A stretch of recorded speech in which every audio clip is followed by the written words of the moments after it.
OPD में काफ़ी हमारे पास यंग पेशेंट जो आते हैं वो अभी मेल ब्रेस्ट जो गायनेकोमास्टिया जो मेल बुब्स बोलते हैं उसका समस्या लेके हमारे पास आते हैं। पहले वो प्रॉब्लम काफ़ी साल पहले वैसे तो था परंतु कोई छूट से जो आती नहीं थी ओपीडी में। अभी पेशेंट हमें सामने से बताते हैं क्योंकि ये कोई फंक्शनल डिजीज़ नहीं है। मीन्स गायनेकोमास्टिया से अगर मेल बुब से अगर मेल ब्रेस्ट से पेशेंट को कोई तकलीफ नहीं रहती परंतु ये साइकोलॉजिकल इम्पैक्ट उससे बहुत रहता है क्योंकि वो फिटिंग वाले कपड़े नहीं पहन सकते, कहीं भी swimming outdoor activity without shirt नहीं कर सकते और इन्फेरिटी कॉम्प्लेक्स होता है, थोड़ा डिप्रेशन। काफ़ी हमें पेशेंट देखे कि साइकोलॉजिकल इम्पैक्ट बहुत रहता है। तो अभी ये हुआ है गायनेकोमास्टिया का जो होता है इसका इम्पैक्ट।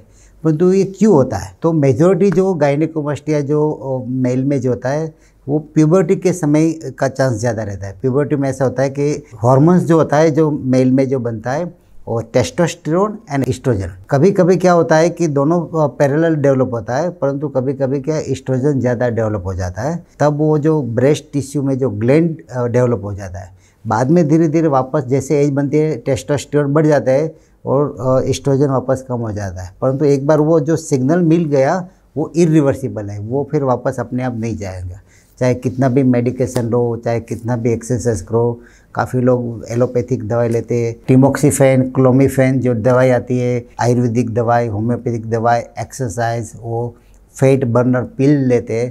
परंतु ये जो एक बार जो ग्लैंडुलर टिश्यू और जो फैट बन गया वो अपने आप कभी नहीं जाता। तो कितने टाइप का गायनेकोमास्टिया है? वैसे थियोरेटिकल 6 टाइप का है पर क्लिनिकल जो क्लासिफिकेशन है वो 4 टाइप का गायनेकोमास्टिया। एक में जो होता है सिर्फ पफी निपल होता है, इसमें नीचे फेट नहीं होता है, सिर्फ पफी निपल थोड़ा प्रोमिनेंट निपल रहता है। इसमें सिर्फ ग्लैंडुलर टिश्यू रहता है, फेट नहीं रहता है। दूसरे जो ग्रेड में होता है इसमें ग्लैंडुलर टिश्यू प्लस फैट होता है तो वो थोड़ा एनलार्ज होता है। थर्ड जो गायनेकोमास्टिया होता है इसमें ग्लैंडुलर टिश्यू जो होता है प्लस फैट होता है प्लस एक्स्ट्रा स्किन होता है, वो थोड़ा लार्जर साइड है।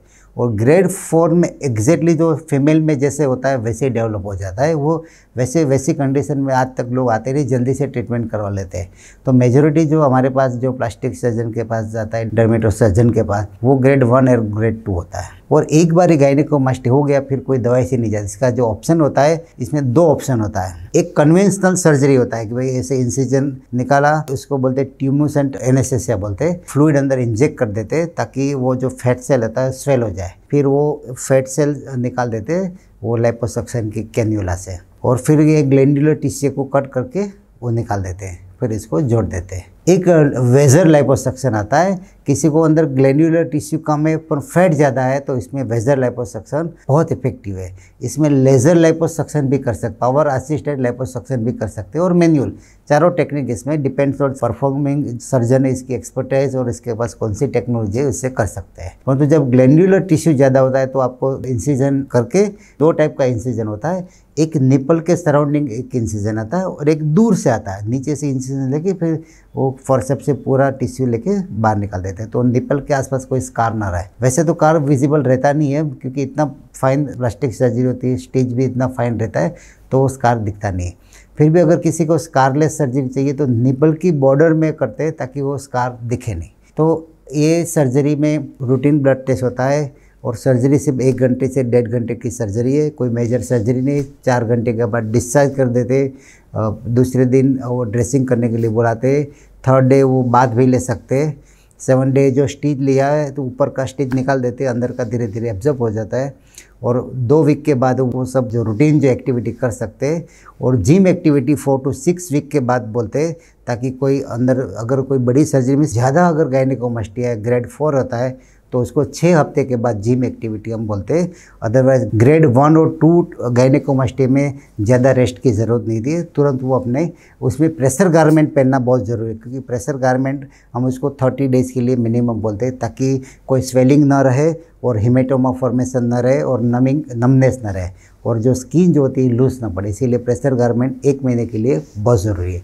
Gynaecomastia one of the 1 time surgery है, इसका रिकरेंस का चांस रहता नहीं क्योंकि टीनेजर में जैसे जैसे बड़ा हो जाए एस्ट्रोजन बढ़ने का कभी चांस रहता नहीं, टेस्टोस्टेरोन ऑलवेज बढ़ा रहता है। हाँ, कोई मेडिकल कंडीशन है, टेस्टिकुलर ट्यूमर होता है, लिवर डिजीज़, किडनी डिजीज़ काफ़ी ऐसे डिसीज़ होता है, पेशेंट इज ऑन स्टीरॉयड होता है, काफ़ी दवाई फ्रूसेमाइड ड्रग्स होती है जो हार्मोन्स सप्रेस करते हैं, ऐसी दवाई से रिकरेंस होता है। अदरवाइज नॉर्मली एक बार आपने ये टिश्यू निकाल दिया, वापस रिकरेंस नहीं होता है।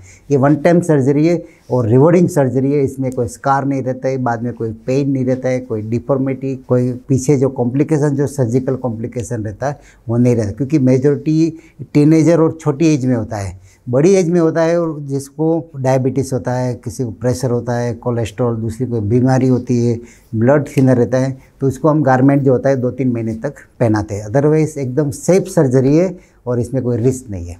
Thank you very much.